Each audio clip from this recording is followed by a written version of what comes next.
All right. So I said I probably was gonna do Married to Medicine. So here is the Married to Medicine. We y'all know Married to Medicine is like one of my favorite reality shows on TV at this point in time. I think my favorite scripted show right now would have to be Greenleaf, which I'm probably gonna rewatch and give y'all a review about. We open up with Contessa's husband walking in, and to keep it all quite real, I'm really rocking with Contessa because Contessa was like, I got real stuff going on. Like my dad is sick, and I'm trying, and Toya wants to be over here arguing and celebrating mediocrity, and I was like, yes, because that's true. Like Toya be having parties for nothing, and that's cool, and all of she want to celebrate stuff, but you just got out of tax. You just got out of tax debt, and then you're gonna go over here and have another expensive ass party, and then you get mad at Contessa because she didn't call you or whatever to let you know that her dad, like, Toya, y'all know I ain't never really cared for Toya like that anyway, so we gonna move right along. Kawhi and Jackie going out here to this paintball, the paintball thing. I wish all the ladies could have went to this. I had already knew Kawhi wasn't going, and we gonna get on Kawhi. We gonna get on Miss Kawhi. We gonna talk about Miss Kawhi later, but I had already knew that Kawhi wasn't gonna show up to the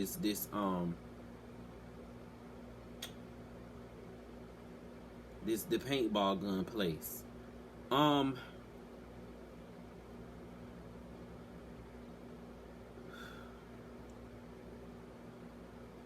Simone's son learning how to drive, or going driving or whatever. Let me tell you something that was funny to me, but I don't recommend kids learning to drive with their mama, because mama's nerves be told to hell. No, I never. No, me driving, slow down, and but whatever. That was cute. It was a good scene.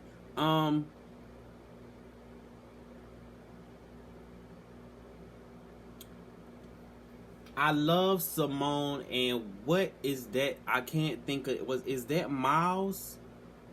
I think that might be Miles. I'm not sure, but Simone, I love Simone's son and Simone in their relationship. I love it because he's open with his feelings, and Simone creates an environment for him to be open with his feelings and be able to talk to her about life and things that are going on. And young men need that, because that's why we have the products of these men that are so upset, and y'all want to go out here and call them bitches and call them faggots and call them soft because they express their feelings, and then when it comes time, oh, you don't talk to me because you just called a motherfucker a faggot 6 months ago because he cried when he was expressing his feelings to you, so now you mad because he don't express his feelings to you. So I was with that. I like that, and I respect that. Contessa talking with her dad. I really hope he gets the help that he needs. It seems like he's not letting on or wants to admit that he's sicker than what he actually is. And I hope that he can actually stop being so stubborn, or I don't know if I want to use the word stubborn, but it seems like to me he doesn't want to let everybody else know how sick he really is. And Contessa's like, let's just be honest about it. Let me know what's going on. And I hope that, they can figure out what's going on with him and work on their relationship before he gets in the ground. Because when it's too late, it's too late.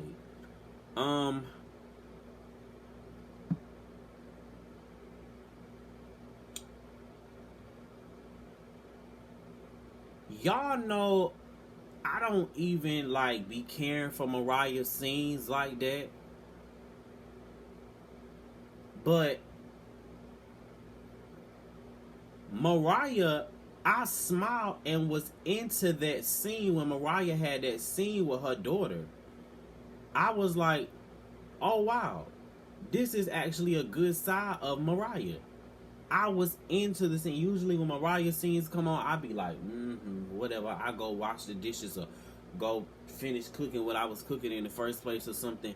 But that scene with Mariah and her daughter, I love that the fact that the daughter was open. I'm loving the kids on this show. And the daughter was like, I'm about to go to high school. I don't want to be wearing these kitty clothes or whatever. I don't think she said that the kids was going to be making fun of her or whatever, anything like that. But I get it. She doesn't want to be. She wants to look like she's going to high school. But I like the fact that Mariah told her, I went through the same thing or whatever. That was a really good scene between Mariah and her daughter.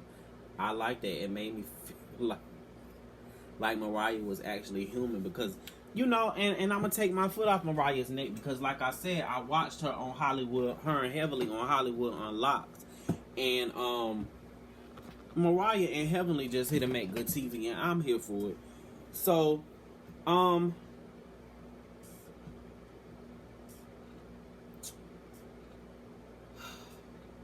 Toya and Eugene looking at houses.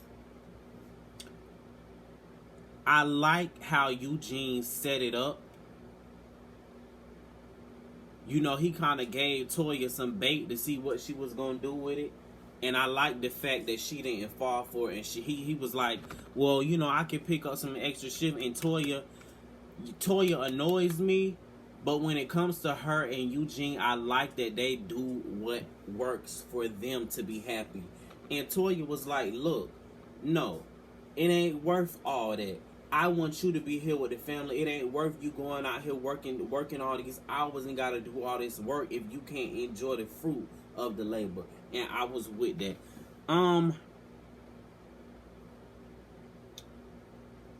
Down to Heavenly's crab boil. Laura dropping those crabs. I hope that Heavenly washed those crabs off. Because I hope them people wasn't down there eating them dirty ass crabs from off the ground. I believe Heavenly washed those damn crabs off and they just didn't show it in the scene. Because you know how they'll do down here to the editing floor or whatever.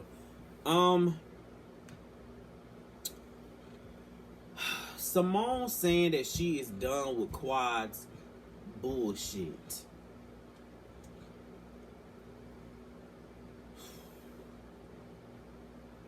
I'm not going to be biased.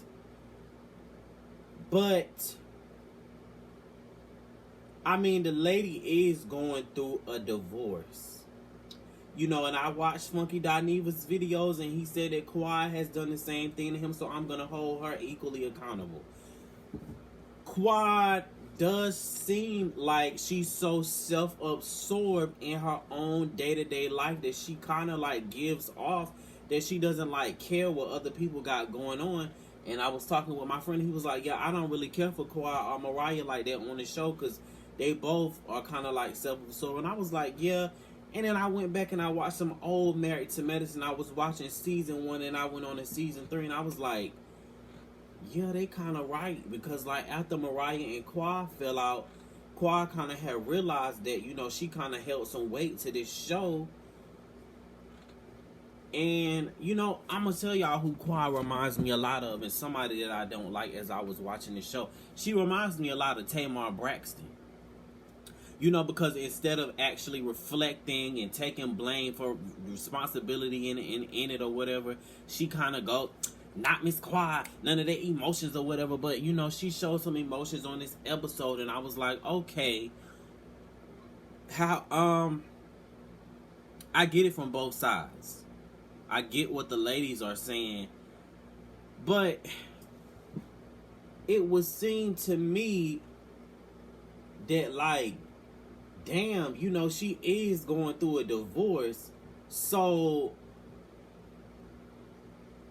like if that's how y'all gonna act, like if y'all supposed to be my sisters or my friends, and here's the point that I want to make. Y'all got mad for Quad for coming around because y'all didn't feel like, because she didn't want to come around because she felt like y'all was going to judge her or y'all was going to wild out on her, and then y'all do that same thing. And I like what Simone said. Now I got to give Simone her part because she was like, she knows she was coming to a judgy group when she knew what she was signing up for when she got on this show.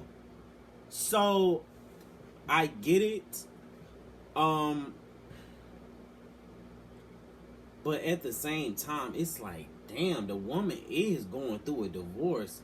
So I would have took it better if y'all would have been like, hey, Quad, I'm sorry for what y'all going through, but hold up. We've been trying to be there for you, and you just like with your new friends from Sister Circle now. And it does seem like that's what it is. And I get it, you know, Quad is with these ladies every day. They film this show every day. So, of course, she's going to have a little bit more growth with them. But it seems like Quad and Heavenly and Jackie are cool. You know, Heavenly's been, I know she tweeted something about she's Team Quad last week or whatever. So, yeah. And then Heavenly had went back to back with Quad on the show because she was like, don't try to make it seem like we ain't sisterly or we ain't trying to be here for you. Heavenly got upset about that. And, yeah. I'm going to say I hold both parties accountable. You know, Quad, I don't know if you're not really letting the girls be there for you. And I feel like Quad doesn't like to see people see her, like, down. And I get that, especially not coming from Mariah the same, you know, like, it's like, I got a bitch in this clique that don't like me. You know what I'm saying? So if I come around, she might take some joy in me going through a divorce. So I get it if you look at it like that. Like, damn, you know, I'm going through a divorce and Mariah probably going to be happy because she going to say, oh, she got her man or whatever. You know what I'm saying? So I get it. And then that little Mariah thing,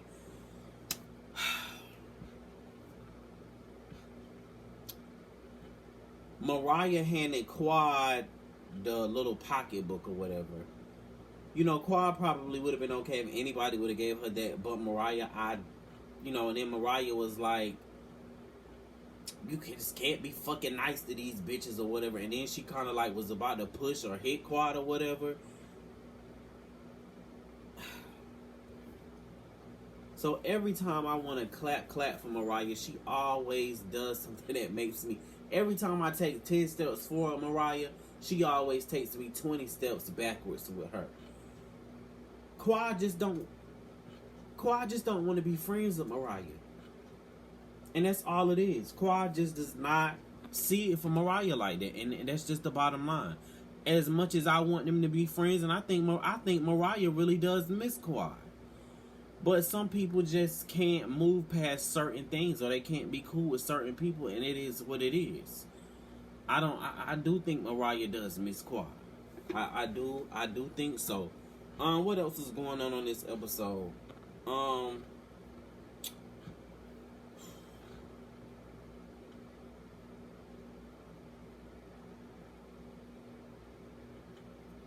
That was pretty much it that was going on this episode. You know, I guess it was Quad coming back around the group.